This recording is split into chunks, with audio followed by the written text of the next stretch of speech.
할렐루야, 반갑습니다. 우리 옆에 있는 분들 같이 인사하겠습니다. 반갑습니다. 은혜 많이 받으시길 바랍니다.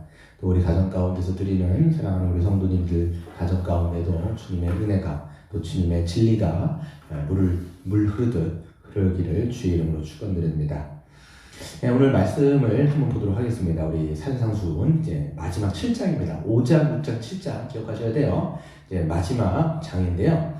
크게 보시면 이제 단어, 이제 핵심 단어를 여러분 보시면 그리스도인의 의에 대해서 말씀하셨어요. 그래서 예수님의 의를 받은 자는 이제 그 의로운 삶이 무엇인지를 이제 십계명을 통해서 말씀하셨죠. 그래서 진짜 그리스도인이 의로운 삶이 무엇이냐? 종교인하고 이 신앙인은 다르다고 말씀드렸습니다. 종교인은 사람들에게 보이는 것이고 신앙인은 하나님 앞에서 은밀한 중에 보시는 하나님 앞에 은밀하게 행하는 것이 신앙인의 더 온전한 그 의로운 삶이라고 말씀드렸습니다.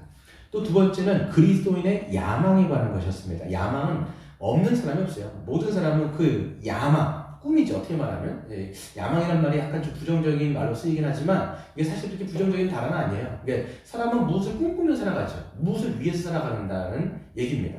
그런데 믿든 믿지 않든 모든 사람이 야망을 갖고 있는데 믿는 사람이라면 다른 사람들보다 더 고차원적인 야망을 갖는 것이 너무나 당연하다 이렇게 말씀하신 거예요. 그러니까 그리스도인의 의, 그리스도인의 야망. 그렇죠. 이게 다른 점이 뭐냐?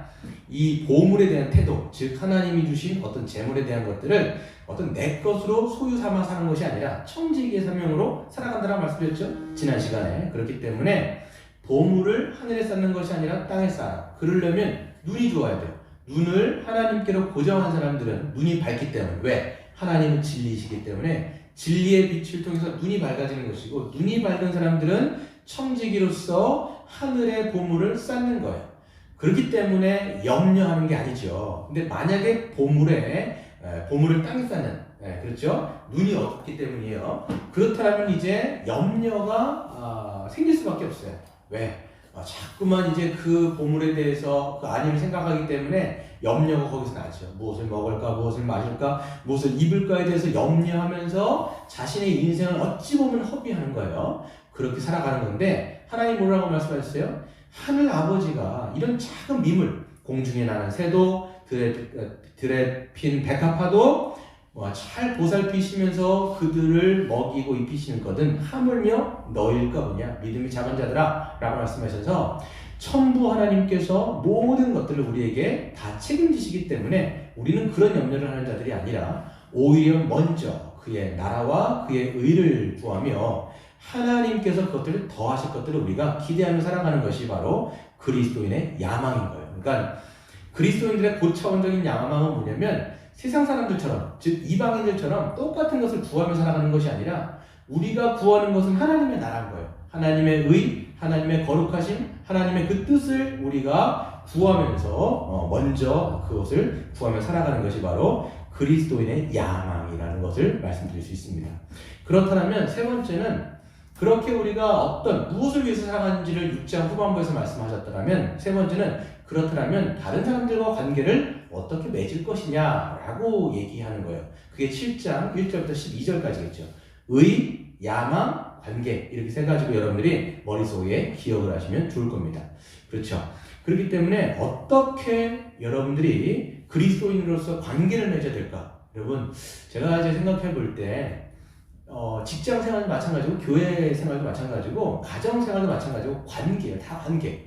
딴 게 어려운 게 아니라 관계가 어렵기 때문에 인생이 잠깐 꼬이는 거예요. 그러니까 주님의 진리를 따라서 우리가 어떤 관계를 맺으며 살아가야 되는지를 우리가 분명히 안다면 정말 많은 문제의 어떤 해결점들을 우리가 찾을 거예요. 근데 문제는 뭐냐면 우리가 보고도 거기에 순종을 못하기 때문에 이게 잠깐 꼬인단 말이죠. 오늘 진리의 말씀을 통해서 또 믿음으로 순종하는 은혜가 여러분 가정 가운데 있기를 바랍니다. 근데 여기서 보시면 좀 1절부터 12절까지에서도 문단을 좀 나눠보시면 1절부터 5절까지는 그리스도인 안에서의 관계예요. 즉 그러니까 교회 울타리 안에서의 관계입니다. 그래서 여기서 보면 형제 뭐 이렇게 얘기한단 말이에요. 그러니까 지체들 가운데 우리가 어떻게 관계를 맺어야 되느냐를 얘기하는 거예요. 그다음 6절에 보시면 그 6절부터는 세상 밖에, 그러니까 교회라고 하는 울타리 밖의 사람들, 예를 들면 여러분의 직장이겠죠. 직장에서 믿지 않은 그런 사람들과 어떤 관계를 맺어야 되느냐라는 것이 6절에 있고요. 그 다음에 7절부터 11절까지는 하나님과 어떤 관계를 맺으면서 살아가야 되느냐 이 문제예요. 관계. 그리고 마지막 12절에는 모든 사람들과 하나님께서 주시는 그 사랑의 관계인데, 우리가 말하면 율법과 선지자의 모든 성취는 사랑이잖아요. 그렇죠? 율법이 얘기하는 모든 성취도 사랑이란 말이에요. 그런데 그 사랑을 어떻게 해야 되는지, 이 how가 우리는 항상 궁금해요. 어떻게 하면 사랑할 수 있지? 내가 저 형제를 위해서 죽을 수는 있겠는데 그럼 어떻게 내가 하면 그 형제와 이 자매를 위해서 내가 사랑할 수 있을까? 그런 구체적인 그 조항이 바로 12절이라고 말씀을 드릴 수가 있습니다. 그걸 하나하나 한번 차근차근 볼게요. 예수님께서는 우리에게 그리스도 안에 있는 지체들과 어떤 관계를 맺어야 되냐, 이제 1절부터 5절인데요. 딱 나오는 게 뭐냐면 비판하지 말아라는 거예요. 비판하지 말아라. 비판받지 아니하려거든 비판하지 말라. 너희가 비판하는 그 비판으로 너희가 비판을 받을 것이요, 너희가 헤아리는 그 헤아림으로 너희가 헤아림을 받을 것이다. 이렇게 말씀하십니다. 그래서 중요한 건 뭐냐면 비판하지 말아라는 거예요. 네, 비판을 멈추고 이렇게 얘기하죠. 여기서 비판이라고 하는 것은 검열관 같이 판단하는 것을 의미합니다. 그래서 존 스토트 목사님 뭐라고 말씀하시냐면 검열관 같이 이렇게 하나하나 보면서 허점만 보는 거예요. 허점만, 저 형제와 자매의 어떤 허물들 있잖아요.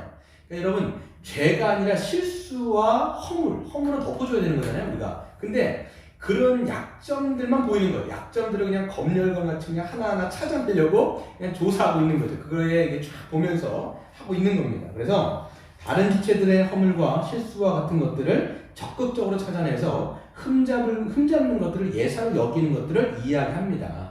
그리고 쉽게 비판하고 평가하기에 다른 지체들의 어떤 실수에 인색할 수밖에 없겠죠. 더 위험한 것은 뭐냐? 왜 이렇게 비판하지 말라라고 말씀하시냐면, 여러분, 비판, 정죄, 다른 말로 하면 어떻게 보면 정죄인데요. 정죄는 원래 누가 하시는 거냐면 하나님의 영역이에요. 하나님의 주권 가운데 하나님이 모든 심판자 되시는 하나님만 그 주권을 갖고 계세요. 넌 이렇다, 넌 저렇다. 이것을 하시는 분은 하나님이지, 피조물인 인간이 같은 처지에 있는 피조물인 인간을 얼마나 우리가 서로 약점이 많습니까? 저도 마찬가지로 얼마나 허물이 많겠어요. 여러분이 저를 볼 때도. 그러니까 서로 허물들이 있는 거예요. 그러니까 우리가 구원받았다 할지라도 허물이 없어지는 건 아니거든요. 그러니까 여전히 허물이 남아요. 그러니까 베드로전서에서 뭐라고 그러냐면, 사랑은 허다한 허물을 뜨겁게 너희가 서로 사랑할지니, 사랑은 허다한 허물을 덮는다라고 이렇게 말씀하고 있지 않습니까? 그렇기 때문에 서로의 허물을 계속 이렇게 보면 그냥 그것만 보면서 그것을 들추어내며 그것들을 자꾸만 이제 어떻게 보면 약점을 붙잡는 그런 부분들로 하면 안 된다라고 주님은 말씀하신 거예요. 만약에 그런 검열관과 같은 우리가 모습으로 다른 지체들의 어떤 것들을 비판하고 정죄하고 이런 거에 너무 빠르다면, 성경이 뭐라고 되냐면 그와 같은 비판으로 너희도 똑같이 비판을 받을 것이다. 누구로부터? 하나님께로부터. 이렇게 되는 거예요. 그래서 여기서 보면 비판과 헤아림이 있는데, 헤아림이라는 것을 영어 성경 보면 major 이렇게 돼 있어요. major는 어떤 측정하는 기준이에요. 그 기준, 내가 누군가에게 됐던 잣대 있잖아요. 그건 내 잣대거든요. 내 잣대로 이거를 딱 판단하면 하나님도 그 잣대로를 자꾸만 판단하시는 거예요. 네. 그러니까 이게 보면 판단과 정죄의 반대말이 허물을 덮어주거나 용서하는 것이 그러니까 관용하라는 것이 주님의 이 공동체 전체 안에서 우리가 사랑으로 서로를 보듬어가면서 살아가는 일반적인 원리란 말이야. 근데 그렇게 살아가는 게 아니라, 넓은 마음이 아니라 어떻게 보면 칼날을 세우고 자꾸만 그것으로 그 기준을 갖다 대는 거예요. 근데 그게 어떤 기준이에요? 내 거라는 거예요, 자꾸만. 그러니까 사람들은, 저도 마찬가지인데, 누군가를 볼 때 내 기준은 다 갖고 있잖아요. 여러분, 기준이 없는 사람이 어디 있겠습니까? 다 자기가 갖고 있는 어떤 틀이 있단 말이에요. 내 틀을 놓고 그 사람들에게 적용할 때 안 맞는 거예요.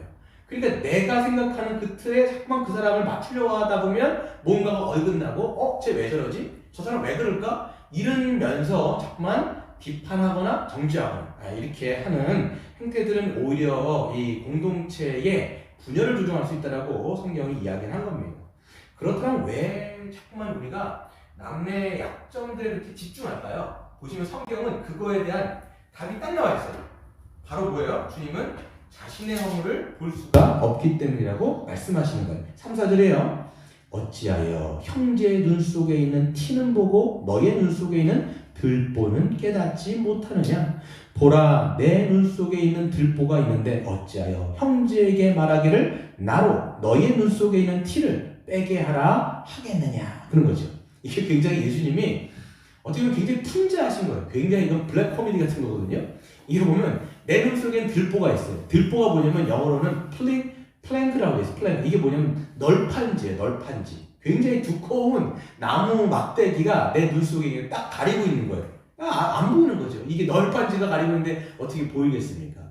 근데 이 자기 눈에는 그게 있는데 남의 눈에 뭐가 보이냐면 티. 여기서 보면 이제 스프린터라고 돼 있어 가시 조각이에요. 편파. 요만한 조그만 이제 가시 조각이 박혀 있는 게 보이는 거예요. 그러니까 자기 눈에 그것이 엄청나게 큰 게 있는데 자기의 허물은 못 보고 남의 있는 작은 그런 실수만 보이는 거예요, 이게.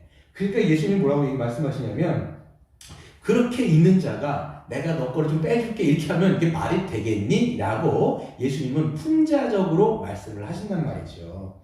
그래서 여러분 우리 속담에도 뭐라고 돼 있습니까? 똥 묻은 개가 겨묻은 개를 나무란다 이렇게 돼 있잖아요. 자기 몸에는 똥만 묻어 있는 거예요. 지저분한 게 온갖 지저분한 게 묻어 있는데 그건 안 보이는 거예요. 그 냄새도 안 나나 봐요. 그러니까 자기 냄새는 잘 못 맡거든요. 제가 보면 제 옷에 있는 냄새는 사실 자기가 못 맡아요. 근데 딴 데 가면요 그게 이제 맡겨지는 거잖아요. 그러니까 항상 저는 이게 생각날 때 예전에 어떤 교회에서 제가 청년부에 어떤 이쁘장스럽게 생긴 자매가 하나 있었는데 그 친구가 항상 오면 어떤 냄새가 나냐면 청국장 냄새가 났어요. 그게 항상 얼굴하고 냄새가 이게 배치가 안 되는 거예요. 근데 이 친구 잘 몰라요. 그런데 친하지 않으면 얘기를 못 해주는데 친한 이제 친구들이 야 너 저기 가서 좀 냄새 좀 맡고 오라 막 그런 얘기를 하면서 자기도 막 웃고 오더라고요. 굉장히 그 성격이 좋은 자매였거든요. 그러니까 자기의 몸에서 나거나 또 자기에게 허물은 안 보이는 거예요. 왜? 내가 갖고 있는 거니까. 그러니까 나는 나를 못 보잖아요. 근데 나는 남들을 이제 볼 수 있단 말이에요. 그러니까 그게 조금 보이기 때문에 그것들을 지적하게 된단 말이죠. 그래서 우리가 시쳇말로 뭐라고 얘기합니까? 내로남불이라고 얘기하죠. 내가 하면 로맨스, 남이 하면 불미다. 이런 얘기를 우리가 그냥 세상 속에서도 한단 말이죠. 실질적으로 하니까 나에게 너무 적용을 관대하게 해요. 저도 마찬가지인 거예요.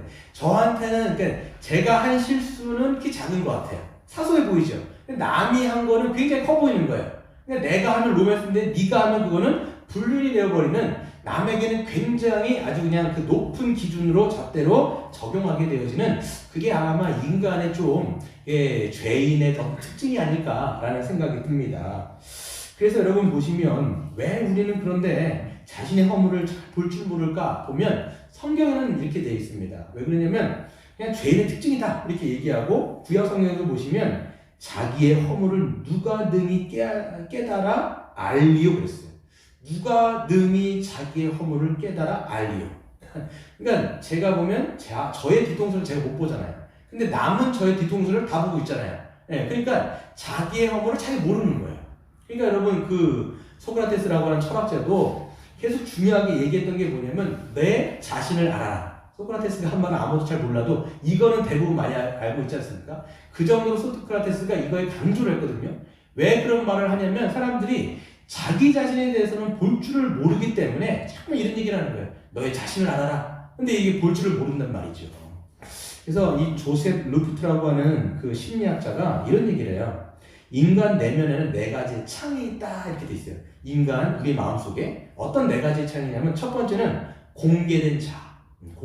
이건 뭐냐면 나도 알고 너도 아는 거예요. 그러니까 우리가 있을 때 이거는 나라는 사람을 나도 아는데 다른 사람도 이미 공개됐기 때문에 이걸 다 아는 내 자신인 거죠. 두 번째는 어떤 게 있냐면 숨겨진 자가 있어요. 이 숨겨진 자는 뭐냐면 나는 알지만 남은 알지 못하는 그런 자가 있는 거예요. 그렇지 않습니까? 여러분도 그렇고 저도 그렇고 저는 알고 있어요. 내 자신의 어떤 부분들이 이게 숨겨진 거예요. 근데 남들은 내가 그것을 오픈하지 않았기 때문에 모르는 거죠. 이게 두 번째예요. 세 번째 뭐가 있냐면 눈먼 자가 있어요. 이게 여기에서 해당되는데 눈먼 자는 뭐냐면 나는 모르는데 남들은 알고 있는 거예요. 그렇죠? 누가 능히 자기의 허물을 알려 나는 모르는 거예요. 남들은 저에 대해서 다 알고 있어요. 여러분 교회 안에서 보면요, 여러분 직장 안에서 보면요, 그 사람은 자기만 모르고 있는 거예요. 남들은 다 그 사람에 대해서 이게 알고 있어요. 저 사람 저런 면모가 있는데 혼자만 모르는 거예요. 왜 그러냐면 자기에게 눈 먼저 하거든요. 그게 안 보이는 거예요. 예. 누가 이게 좀 가끔 얘기를 해주면 좋죠. 사랑으로. 근데 이제 그게 아닌 거예요. 그러니까 이 사람만 스스로만 모르고 살아가는 그런 모습이 있는 거고, 미지의 자아가 있는데 이게 나도 모르고 상대방도 모르는, 그러니까 우리 안에 어떤 무의식 세계 가운데 깔려있는 게 있지 않습니까? 나도 모르는 거고 상대방도 모르는 거죠. 이런 부분들이 있다라는 거예요. 그러니까 여기서 말씀드리는 거는 이 눈먼 자인 거예요. 눈먼 자. 내가 모르는 거예요. 내 자신을 모르는 거예요. 이만한 큰 나도 허물이 있는데 자꾸만 그 나의 허물들이 가려져서 남들의 티를 보는데, 여러분 이런 게 있어요. 뭔가가 여러분 부정적으로 보이거나 내 눈에 자꾸만 드는 거는 나도 그것을 갖고 있다고 여러분 생각하셔야 돼요. 네. 나에게도 똑같은 부분들이 있기 때문에 그게 자꾸만 거슬리는 거거든요. 아이들, 우리가 자녀를 키워보면요, 자녀도 마찬가지인 것 같아요. 첫째, 둘째, 셋째가 있는데 유독 나에게 거슬리는 부분들이 있어요. 근데 왜 그러냐면 그게 나의 약점, 아킬레스건으로 작용할 때가 있거든요. 그러면 내가 싫어하는 점인데 애한테도 나타나는 거예요. 그러면 이게 나한테는 굉장히 거북하게 다가오는 거죠. 상대방은, 이게 인간이 마찬가지예요. 자기에게 어떻게 보면 이 거울 같은 미러링 효과가 있어가지고 나의 약점이 누군가에게서 이 반사되어서 나타났을 때 이것을 보는 나는 거북한 거예요. 그럼 여러분 생각하셔야 돼요. 야, 이런 모습이 나에게도 있겠구나. 가 있는 것이죠. 그래서 주님은 뭐라고 해결책을 주시냐면 이게 5절입니다. 외식하는 자여, 먼저 너의 눈 속에 들보를 빼어라. 그 후에야 밝히 보고 형제의 눈 속에 티를 뺄 것이다. 이렇게 말씀하죠. 그러니까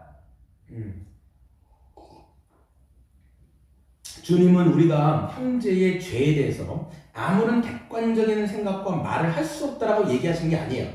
지금 문제는 죄의 문제가 아니에요. 허물의 문제예요. 실수의 문제예요. 약점들에 관한 문제예요. 그건 덮어줘야 되는데, 근데 이제 죄라는 영역은 좀 다른 문제입니다. 근데 잘못된 것에 대해서 비판적으로 사고하고 여러분 충분히 말을 할 수가 있습니다. 문제는 그게 아니라 자신을 보지 못한 채 죄가 아닌 남의 허물만 보고 날카롭게 비판하거나 정죄하는 거에 대해서 지금 말씀하신 거로 우리는 잘 이게 여기서 우리가 적용하는 것이 중요합니다. 그러니까 여러분, 우리가 죄의 문제는 좀 달라요. 죄의 문제는 만약에 지체들 가운데 죄가 있어요. 누군가가 지금 죄 가운데 하나님과 멀어져 가는 관계 가운데 있어요. 그러면 우리의 책임은 뭐냐면 형제의 잘못을 바로잡아야 줘야 되는 책임이 있죠. 그렇죠? 그러니까 이거예요. 허물과 실수 같은 건 덮어주는 것이 우리에게 있어서는, 이 공동체 안에서는 아주 중요한 원리고요. 죄의 문제에서는 우리가 이걸 온유함으로 붙잡아줘야 돼요. 한번 여러분 해볼게요. 갈라디아서 6장 1절부터 2절이 있는데요. 제가 한번 읽어드릴게요. 중요한 문제입니다. 이게 마태복음 18장하고 갈라디아서 6장 1절 2절 똑같아요. 원리가 똑같아요. 그러니까 형제의 죄의 문제에서는 이렇습니다. 갈라디아서 6장 1절 2절을 보시면, 형제들아, 사람이 만일 무슨 범죄한 일이 드러나거든. 그러니까 형제들이라고 얘기했으니까 교회 공동체 안에서 얘기했죠. 범죄한 일이 드러났어요. 이게 어떤 형제의 실수 문제가 아닌 거예요. 이건 죄에 관한 문제인 거예요. 그렇게 드러났을 때에는 신령한 너희는, 성령을 받은 너희는 온유한 심령으로 그러한 자를 바로잡았고 너 자신을 살펴보아 너도 시험을 받을까 두려워하라.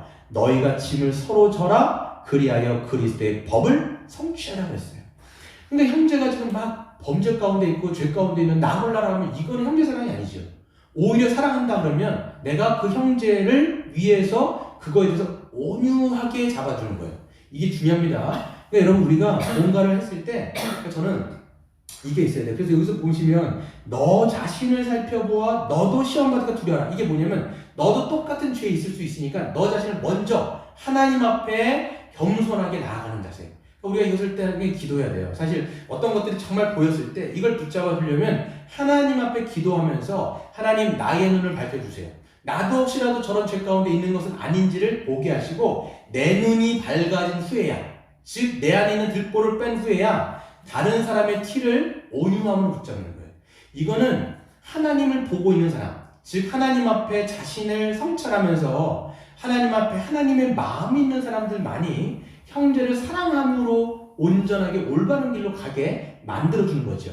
근데 그게 아니라면 대부분 비판하고 정죄하는 건 날카롭게 우리는 잣대를 대는 거예요, 지금. 그렇기 때문에 이럴 때는 우리가 온유하게 할 수 없어요. 그냥 이게 팍팍 나간단 말이에요. 그때는 우리가 잠시 보류하고 하나님 앞에 한번 자기를 점검하면서 기도하는 마음으로 온전하게 할 때 실제적으로 이 지창의 관계를 잘 할 수 있다라고 이야기를 할 수 있습니다. 여러분, 공동체, 교회 공동체도 마찬가지입니다. 우리가 그리스도 안에서 한 성령을 받고 한 말씀 안에서 우리가 한 몸으로 성장하고 있지만, 자라가고 있지만 관계는요, 우리가 잘하지 않으면 이게 틀어질 수 있어요. 그래서 교회 안에서도 우리가 정말 닭보도 달 수 있고요. 정말 이게 멀어질 수도 있고요. 그리고 분열될 수도 있고요. 굉장히 그런 어떤 마음을 원통함을 풀지 않을 수도 있고요. 계속 그런 마음들인데 교회 안에서는요, 이런 것들을 잘 하셔야 돼요. 그래서 온유함으로 서로에게 격려하고 위로해주고 때로는 이렇게 붙잡아줄 수도 있어야 되고 이런 게 필요한 거예요. 그래서 세 가지를 말씀드릴게요. 첫 번째는 항상 주님 앞에 자신을 점검할 수 있는, 그래서 내 자신을 볼 수 있는 힘이 있어야 됩니다.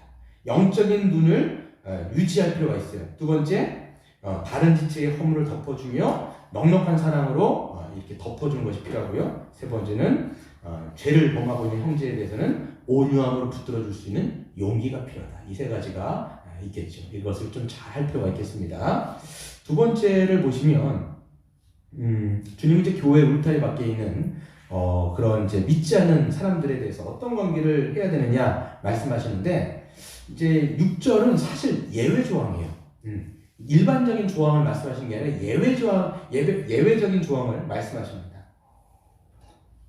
그래서 기본적으로 우리가 하나님을 믿지 않는 세계에서 성도는 이제 그리스도의 대사로서 살아갑니다. 성도는 세상에 살면서 이제 그리스도를 전하는 자이죠. 그래서 말로 우리의 삶으로 그리스도를 이제 드러내는 이제 그리스도의 대사예요. 그래서 이제 그런 그리스도의 대사로서 그런 사람들과 관계를 잘 하셔야 돼요.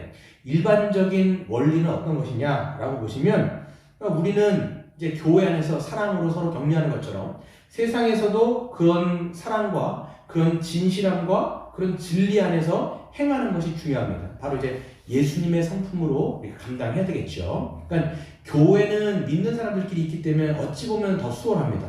하지만 세상에는 믿지 않기 때문에 그런 상황 가운데 어떻게 보면 믿지 않은 세상 가운데서 그런 성품으로 살아가야 되기 때문에 쉽지는 않다라고 생각이 듭니다.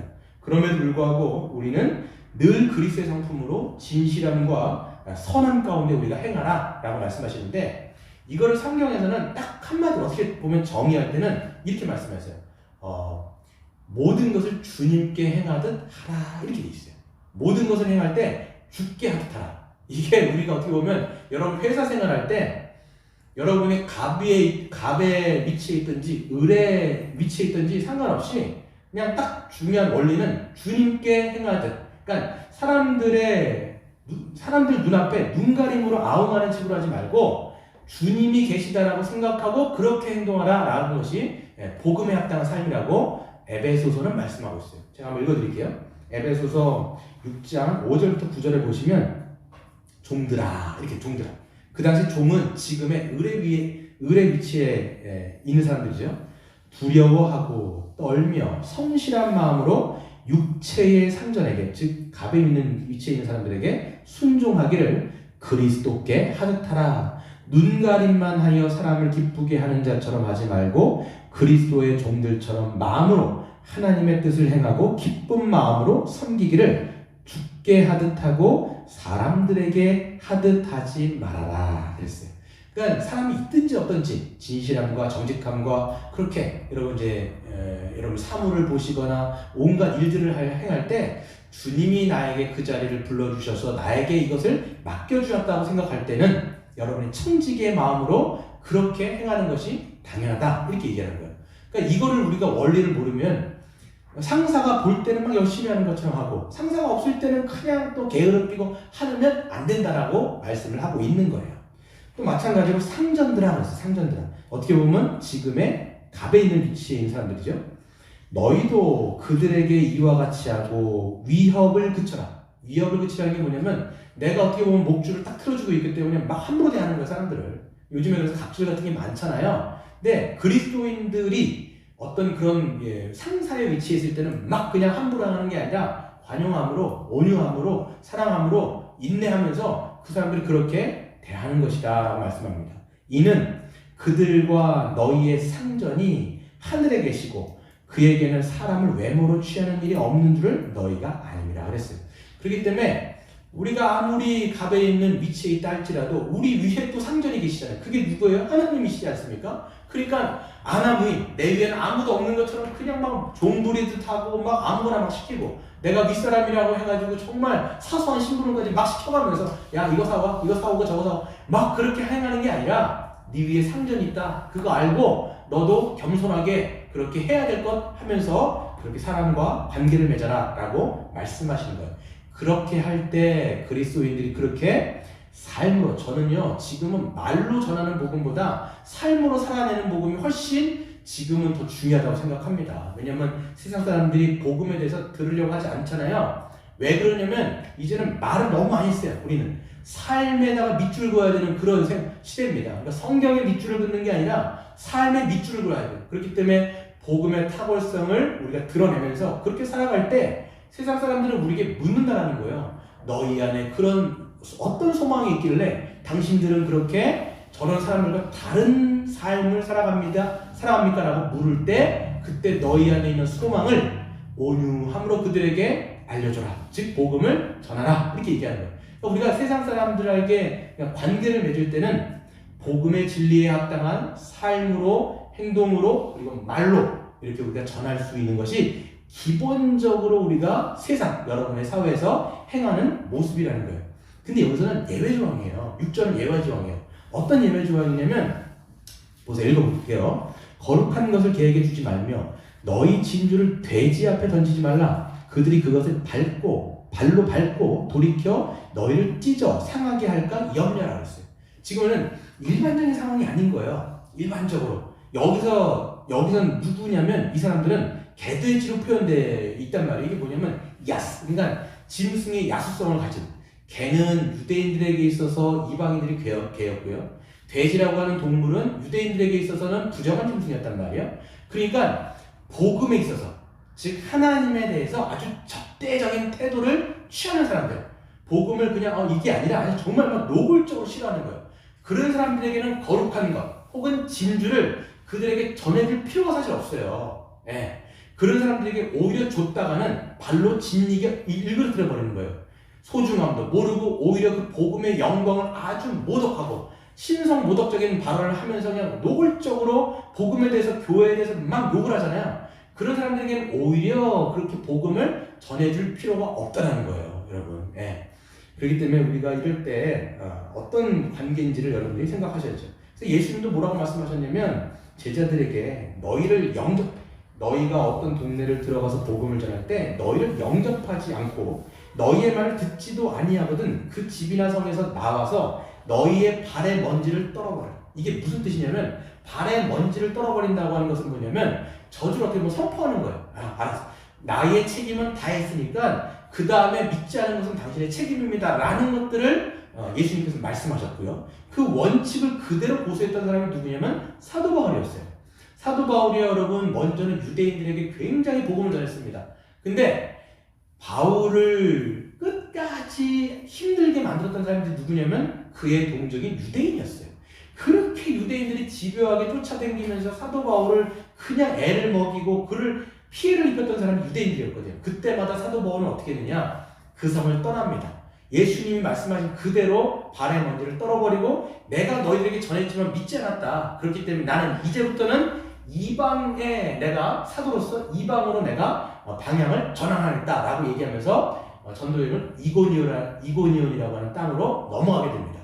이런 것처럼 우리가 여러분 막 적대하는 사람 있잖아요. 복음에 대해서 그런 사람들에게 전하려고 하지 마세요. 물론 우리가 저주를 선포하는 건 아니에요. 너는 그래? 어차피 넌 지옥의 땔감이니까 너는 어차피 타다 죽어버려라. 이런 식으로 말하면 안 되겠죠. 하지만 무리하게 그와 막 논쟁을 하면서 논쟁 필요 없어요. 제가 보니까 전도는요, 논쟁에서 믿을 사람이 없어요. 이단들하고도 마찬가지예요. 신천지를 만나든 하나님의 교회 같은 그런 사람들을 만났을 때, 논쟁했을 때, 만약에 여러분들이 말로 해갖고 이긴다 할지라도 이걸 이길 수가 없어요. 아니, 이길 수가 있는 게 아니라 논쟁에서 이겼다 할지라도 그 사람이 믿는 게 아니잖아요. 그렇죠? 우리가 복음을 전하는 목적은 그들로 하여금 믿도록 하는 것이지 내가 논쟁에서 이기려고 하는 것이 아니기 때문에 우리가 막 어떤 자리에서 막 논쟁하지 마시고 어떤 사람이 정말 복음에 대한 적대적인 태도로 있을 때는 그냥 유보하시고 물론 그들을 위해서 우리가 기도하는 건 필요하겠죠. 하나님, 저 사람의 마음이 완악합니다. 하나님, 저의 마음 좀 열어주셔서 복음이 들어갈 수 있도록 인도해 주십시오. 혹은 내가 그 앞에서 정말 구별된 삶을 살아가면서 믿는 사람들의 모습이 어떤 건지를 보여줄 수 있도록, 복음의 탁월함이 무엇인지를 내가 보여줄 수 있도록 하나님 저를 사용해달라고 이렇게 기도하는 건 맞죠. 그래서 여러분 가정에도 혹시라도 이렇게 복음에 대해서 적대적인 태도를 취한다면 막 무리하게 전하기보다는 오히려 기도하면서 그들의 마음을 열어주시기를 기도하는 것이 우리가 올바른 태도라고 볼 수가 있습니다. 세 번째는요, 이제는 이제 하나님과의 관계를 설명을 하는데요. 7절부터 11절까지 하나님과의 관계입니다. 주님은 이제 뭐라고 말씀하시냐면 하나님의 뜻을 구하고 찾고 두드리라 이렇게 말씀하세요. 7절 구하라 그리하면 너희에게 주실 것이요 찾으라 그리하면 찾아낼 것이요 문을 두드리라 그리하면 너희에게 열릴 것이니 구하는 이마다 받을 것이요 찾는 이는 찾아낼 것이요 두드리는 이에게는 열릴 것이니라. 아멘. 그러니까 여러분 보시면 여기서 세 가지의 동사가 있습니다. 구하라, 찾으라, 두드리라. 보시면 이 단어는요, 주석 학자들이 이야기한 것처럼 점점 더 강렬해지거나 세지는, 점점 강도가 세워진 단어예요. 두드리는 거, 찾는 거, 이게 그죠? 뭐죠? 구하고 두드리고, 구하고 자꾸 두드리고. 가령 여러분 보시면 애들이요, 엄마가 없다라는 걸 인식하면 어떻게 합니까? 막 이제 자기 주변에 엄마가 없다는 걸 생각하면 그때부터는 막 이게 뭐 두리번 합니다. 엄마 어디 있는지 막 하네요. 그 다음에 그래도 안 보여. 엄마가 안 보여. 그럼 어떻게 합니까? 막 해갖고 이제 찾으러 나갑니다. 막 찾으러 가죠. 그래도 없으면 어떻게 해요? 만약에 그것이 집안이거나 그것이 어떤 건물이나 그런 생각하면 막 찾아다니면서 방문을 열고 방문을 두드리면서 열면서 계속 그것들을 이제 찾게 되어지는 부분들이 있는 것이죠. 마찬가지로 우리가 하나님에 대해서 그와 같은 모습으로 구하고 찾고 두드리는 모습으로 너희가 이렇게 행해야 된다라고 말씀하고 있습니다. 여기서 먼저 말씀하고 있는 것은 뭐냐면 우리가 주님과 그분의 뜻을 향한 어떤 강렬한 열망으로 구할 때 반드시 그것을 주신다라고 약속을 하는 것이죠. 그러니까 이제 존 스토트 목사님이 뭐라고 말씀하시냐면 이게 막 우리가 원하는 것들 막 달라 이렇게보다는 사실 기도라고 얘기하는 것이 하늘 아버지께서 이미 6장에서도 말씀하셨잖아요. 모든 것을 우리에게 사실 채워주시는 부분이 있어요.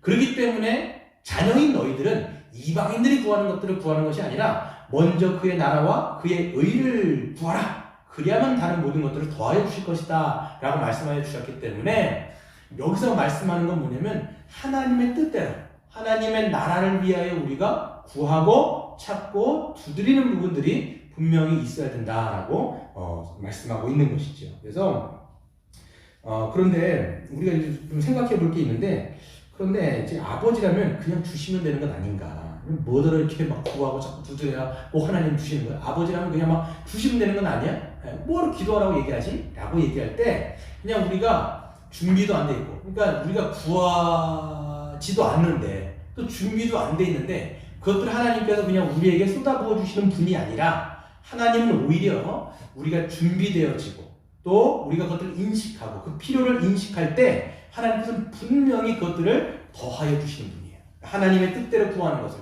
그러니까 이게 우리가 자녀를 키워보면요. 어떤 걸 원하냐면 우리 부모로서 어떤 걸 원하냐면 자녀들이 잘 성장해서 아버지와 어머니의 뜻을 잘 알아서 그것들을 이제 부모에게 잘 말을 하거나 그런 것들을 원하지 않습니까? 그럼 우리가 생각할 때 우리 자녀들이 잘 컸구나, 잘 성장했구나 이렇게 우리가 생각한단 말이에요. 하나님도 육신의 부모도 그렇다면 하물며 하나님께서는 얼마나 더 하시겠냐는 거예요.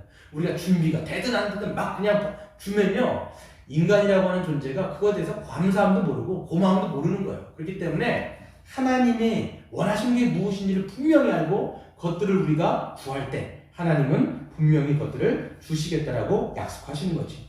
여러분, 우리는 무엇을 구할까요? 라는 생각이 좀 들어요. 우리가 적용을 해본다면 우리는 지금 무엇을 구하고 있는가? 그냥 이방 사람들이 구하는 것처럼, 물론 여러분들 일용할 양식을 구하는 것 당연하게 자녀들로서 할 수 있는 일이라고 봅니다. 그런데 정말 성경에서 구하고 있는 것은요, 먼저 그의 나라와 그의 의를 우리가 구하고 있는지를 정말 살펴보셔야 돼요.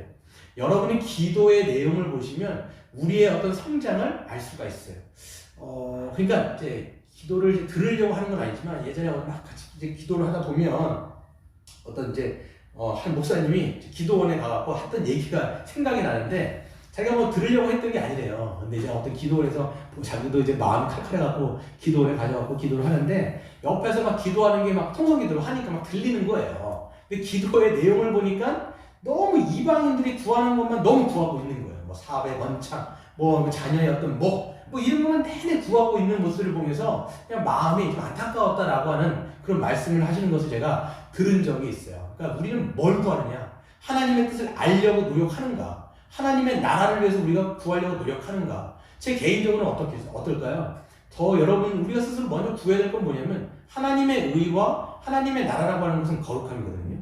우리 자신이 정말 어떻게 보면 하나님의 거룩한 통치를 받기를 내가 정말 소망하는지, 그래서 주님의 거룩한 통치를 통해서 나의 성품이 바뀌어지는 것을 내가 정말 갈망하는지.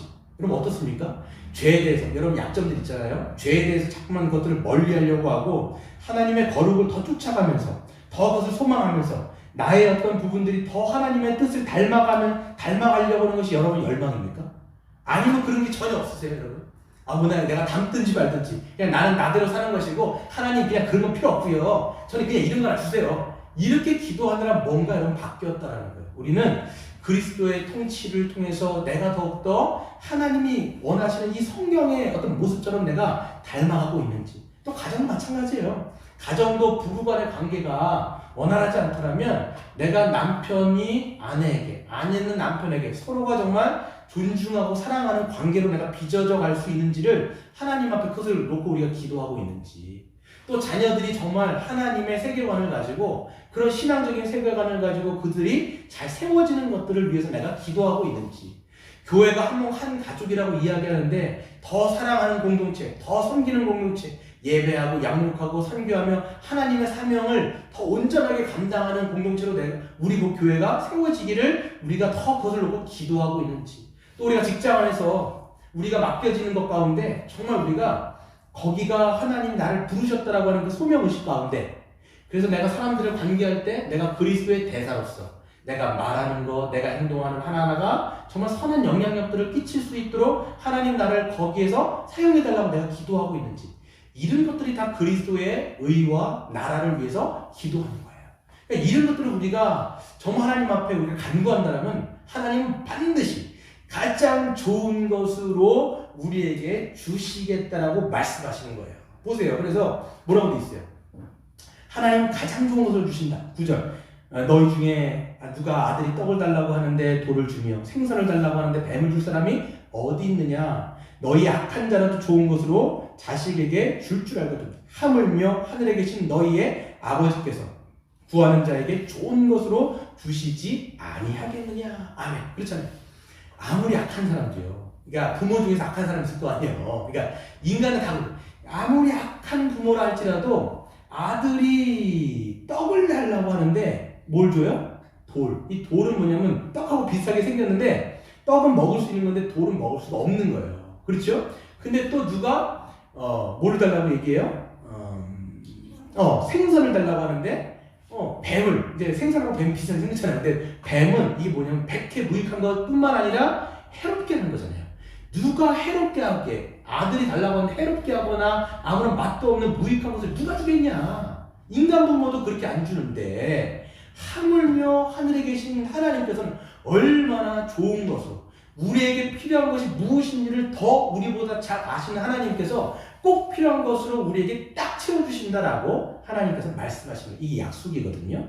그러니까 우리는요, 기도할 때 이 약속을 가지고 기도하는 거예요. 하나님, 이게 가장 좋은 것으로 저에게 채워주신다고 말씀하시지 않았습니까? 저는 먼저 그의 나라와 의를 구할 때 주님, 가장 좋은 방식으로, 가장 좋은 것으로, 가장 좋은 때에 하나님의 방식으로 저에게 채워주십시오라고 기도할 때 반드시 하나님은 들어 응답하신다는 것이 주님의 약속이라는 거예요. 그렇기 때문에 여러분, 우리의 믿음 가운데 어떤 믿음이 필요하냐면, 하나님이 나에게 가장 좋은 것을 채워주시겠다라고 하는 믿음이 필요해요. 네, 그렇죠? 그렇기 때문에 이 가장 좋은 것은 누가복음에 보시면 이것은 분명하게 뭐라고 되어 있냐면 성령이다 이렇게 있어요. 가장 좋은 성령님으로 너희를 채워주시지 아니하겠느냐라고 말씀하세요. 왜 이게 성령님인 줄 아세요? 여러분, 성령께서 우리 안에 오실 때, 성령께서 말씀을 통하여 또는 모든 어떤 공동체를 통해서 성령께서 우리 안에 그 하나님의 임재를 통하여 우리에게 주실 때 이것보다 큰 복이 없어요, 여러분. 그럴 때 누군가를 사랑하고 그런 사랑하고 마음이 생겨지고요. 그럴 때 우리가 그리스도를 닮아가게 되어지는 것이고, 그럴 때 우리가 죄를 피하여지고 더 거룩함으로 나아갈 수 있는 길들이 열리게 되는 것이고, 그럴 때 우리가 진짜 하나님의 뜻이 무엇인지를 알고 하나님의 뜻을 위해서 더 구하게 되는 것이 바로 이 성령께서 우리 안에 충만하게 오실 때 그렇게 된다는 사실을 우리가 알 수가 있는 것이죠. 여러분, 폴 워셔라는 분이 이런 얘기를 했어요. 사람들이 왜 진정한 회개를 하지 못하는가라고 했을 때 이 구절을 그분이 드시면서 당신들은 그렇게 성령님을 찾습니까? 정말 여러분들이 구하고 찾고 두드리면서 성령께서 내 안에서 정말 오셔서 참되게 임재하실 때 그분의 그 임재 가운데 나아가지 못했기 때문에 참된 회개가 아니라 그냥 자기의 죄들을 회개라고 하는 이름으로 덮어버리고 그냥 말아버린다는 거예요. 그럼 정말 우리 안에 성령이 오시면 하나님께서 주시는 모든 것들이 우리 안에서 이루어진다는 것을 우리가 알 수가 있는 것이죠. 우리가 이미 성령을 받았다 할지라도 성령의 충만함은 또 다른 문제예요. 그렇기 때문에 매일매일 사도 바울도 뭐라고 얘기합니까? 당신들이 성령의 충만함을 위하여서 구하십시오라고 얘기하고 있는 것이죠. 그래서 여러분, 우리가 원하는 게 아니에요. 하나님이 원하는 것으로 우리에게 채워주시는 거예요. 그래서 여러분, 로이드 존스 목사님이 이렇게 말씀합니다. 나는 하나님께서 내가 어쩌다가 우연히 그분께 구하는 것을 기꺼이 모두 다 행하지 아니하시는 것을 감사합니다. 나는 하나님이 내가 구하는 특정한 것들을 들어주지 아니하신 것, 그리고 내 앞에서 특정한 문들을 닫으신 거에 대해서도 진실로 감사를 드린다고 했어요. 그러니까 여러분, 우리는요, 뭐가 우리에게 필요한지 때로는 몰라요. 하나님이 아시잖아요. 그러니까 우리는 쓸데없는 거 구할 때도 많단 말이에요.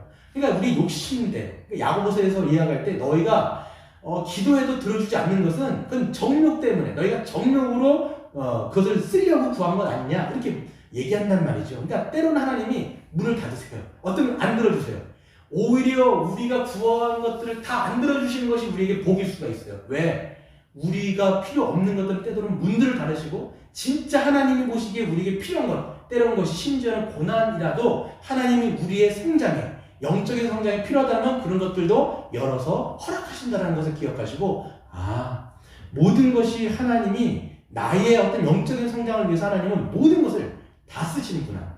여러분, 지금 저 이름 기억이 남지 않는데 어떤 신학자가 이런 얘기를 해요. 모든 만물이 존재하는 목적과 이유는 이 하나님의 자녀를 거룩하게 하기 위한 방편이라는 거예요. 해가 있고 달이 있고 우주가 있고 모든 행성들이 다 움직이잖아요. 그런 모든 것조차도 이 성도들의 거룩함을 위하여 그런 것들은 지금도 움직이고 있다. 이렇게 설명을 해요. 그러니까 하나님이 얼마나 우리를 세세하게 돌보시면서 모든 것을 다 동원하시면서까지도 우리를 그렇게 섭리해 하시겠냐는 거죠. 이것들 여러분 믿으시는 여러분 되시기를 바랍니다. 마지막으로 우리 결론적으로 말씀드리고 마칠게요. 왜 하나님이 주시는 가장 좋은 것은 이 성령인데요. 이 성령 다음에 마지막으로 나와 있는 게 뭐냐면 한번 같이 읽어볼까요? 시작! 그러므로 무엇이든지 남에게 대접을 받고자 하는 대로 너희도 남을 대접하라. 이것이 율법이요 선지자냐. 아멘. 성령께서 오시면 우리가 하나님의 뜻대로 살아갈 수 있다는 것이죠. 그럼 가장 좋은 것은 주님처럼 살아갈 수 있게 되는 삶이에요. 그렇죠. 가장 큰 복, 가장 큰 하나님의 기도의 응답은 뭐냐면 우리의 삶 속에서 주님의 모습이 아웃돼서 나가는 거예요. 이게 가장 큰 기도의 응답이에요. 우리가 여러분 잘 생각해 보세요. 우리 같은 죄인이 어떻게 그리스도의 모습으로 살아가냐고요. 말이 안 되거든요. 그런데 때로는 우리 안에서 그리스도의 모습이 탁 나오는 거예요. 야, 이건 주님이 하시는구나. 이렇게 생각해요. 내가 어떻게, 나 같은 사람이 다른 지체들이 생각나지고, 다른 지체들을 위해서 내가 어떤 걸 헌신하게 되고, 다른 지체를 위해서 내 자신을 드리는 딱 모습을 보면서 이거 성령님이 하시는 거예요. 이거예요. 가장 좋은 성령님을 통해서 우리 안에서 나오지는, 여러분, 그게 결과가 뭐냐면 하나님의 그 뜻이 이루어지는 게 뭐냐면 그리스도를 닮아서 우리가 살아가게 되는 것. 이게 여러분 기도의 응답이라고 우리는 생각할 수가 있는 것이죠. 그래서 바로 여기서 나오는 게 황금률이에요. 황금률. 황금률이 뭐냐면 기독교의 황금률이거든요. 황금률은 뭐냐면 여기서 보시면 뭐라고 말씀하세요? 이것이 율법과 선지자의 강령인 거예요. 모세의 율법도 얘기했고 구약에 있는 모든 선지자들이 얘기하는 거, 이거 얘기하려는 거다라는 거예요. 왜 우리가 삶을 어떻게 살아가야 되느냐? 너희가 서로 사랑하라. 내 이웃을 내 자신처럼 사랑하라. 이렇게 말씀하시잖아요. 그것을 여러분 생각할 때 어떻게 내 이웃을 내 몸처럼 사랑하지? 너무 구체적이지 않은데 이렇게 생각하는데 그거에 대한 답변이 뭐냐면 황금률인 거예요. 보세요. 그래서 보시면 우리가 이렇게 이야기하는 사람들은 꽤 많습니다. 공지하는 뭐라고 이야기했냐면 이렇게 얘기해요. 다른 사람들이 너에게 하지 않기를 바라는 것은 너도 다른 사람들에게 행하지 마라. 이렇게 돼 있어요. 그리고 랍비 중에서 힐렐이라고 하는 학파도 이렇게 돼 있어요. 당신에게 싫은 일은 다른 어느 누구에게도 하지 마십시오. 이렇게 얘기하는 거예요. 그러니까 다른 사람이, 그렇죠. 당신에게 어떤 싫은 일은 여러분이 했을 때 누군가 여러분에게 한 것을 막 싫어요. 나 이런 거 너무 싫은데? 그런 것은 다른 사람에게 절대로 하지 말아라. 이게 여러분 공자님이 얘기하신 거예요. 근데 주님은 그런 얘기가 아니라 전혀 사실 다른 얘기예요. 너가 대접을 받기를 원하는 그것을 너가 다른 사람에게 대접하라는 거예요. 이게 율법과 선지자의 강령이라는 거예요. 그러니까 내 이웃을 내 몸처럼 어떻게 사랑하지? 라고 여러분 했을 때 이거는 전혀 피상적인 얘기가 아니라 구체적인 얘기예요. 그럴 때마다 여러분들이 질문을 던져보시는 거예요. 어떤 질문을 던져보냐면 나는 어떤 대접을 받고 싶을까? 가정에서 여러분 생각해보세요. 가정에서 나는 남편에게 그리고 아내에게 어떻게 어떤 대접을 받기를 원할까? 이렇게 생각해 보세요. 제 아내가 정말 이런 얘기를 해요. 왜 이렇게 투박하게 나한테 이야기를 하냐? 그 얘기를 몇 번 들으니까 이렇게 얘기하면 안 되겠구나. 그런 자각이 들더라고요. 이게 몸에 약간 어떤 면에서 굳는 거예요, 저도. 그러면서 이게 뭐라고 하냐면 딱딱하게 나가는 거예요. 그러니까 제가 성도들한테 그렇게 얘기는 안 할 거 아니에요, 제가. 밝은 표정으로 애써 저도 웃음을 지으면서 이렇게 얘기할 거란 말이에요. 그러니까 저랑 가장 친하고 가장 가까이 있는 사람한테는 무뚝뚝한 표정으로 그렇게 얘기를 한단 말이에요. 그러면 아내는 뭘 받고 싶은 거예요? 그러니까 온유한 그런 스마일 같은 표정에 그렇게 온유하게 대하는 그런 말투를 기대한단 말이에요. 그러면 그런 걸 안다라면 내가 그런 걸 원한다라면 다른 사람에게도 내가 그 사람에게 그렇게 해주는 것이 당연한 거죠. 그러니까 여러분 우리가 이게 어려운 게 아닌 것 같아요. 제가 생각할 때는 여러분 가정에서 그리고 여러분의 어떤 교회 안에서 여러분의 직장 안에서 난 어떤 대접을 받고 싶을까? 그 대접은 다른 사람들도 똑같이 받고 싶은 거예요. 그러면 그런 방식으로 여러분들이 누군가에게 대접하는 거. 이게 뭐예요? 내 이웃을 내 몸처럼 사랑하는 것이라는 거예요. 근데 여러분 그게요 잘 안 될 수가 있어요. 그게 누구의 힘을 빌어야 돼요? 하나님 앞에 가장 좋은 성령님을 우리가 받을 때 우리 안에 성령께서 우리 안에서 이것을 착한 일을 시작하신 그리스도께서 우리 안에서 충만하게 행하실 때 그런 것들이 이제는 가장 하나님의 기도의 응답으로 나가게 될 거예요. 그리스도를 닮아가는 성품과 표정과 그런 것을 우리 안에 사랑이 아웃풋되는 것이죠. 그게 하나님이 나를 통해서 하나님의 기도를 내 기도를 이루시는구나 라고 여러분 응답을 감사하게 받으시는 저와 여러분 되시기를 주의 이름으로 축원드립니다.